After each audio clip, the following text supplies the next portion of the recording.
Oil వేసుకోవాలి. Oil వేడెక్కి ఆవాలు, జీలకర్ర, పచ్చిమిర్చి, కరివేపాకు, ఉల్లిపాయలు చిన్న చిన్న ముక్కలు కోసుకొని సన్నగా వేసుకోవాలి.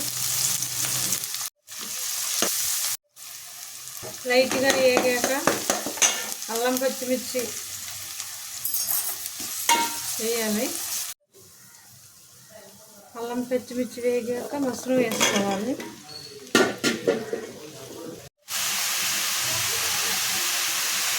సరిపడా ఉప్పు, పసుపు, సరిపడా కారం వేసుకోవాలి. మసాలా పొడి వేసుకోవాలి, సొంతంగా తయారు చేసింది.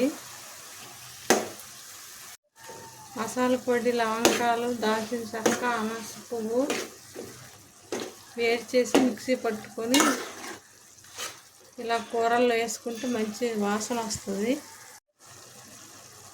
ధనియాలు, జీలకర్ర పౌడర్ సరిపడా వేసుకోవాలి. మూత పెట్టుకోవాలి మధ్య వరకు. కాస్త మగ్గాక టమాటా వేసుకోవాలి. టమాటా మగ్గనివ్వాలి, మూత పెట్టుకోవాలి. టమాటా మగ్గాక వాటర్ వేయాలి సరిపడా. కూర వాటర్ ఎగిరాక గరం మసాలా వేసుకోవాలి.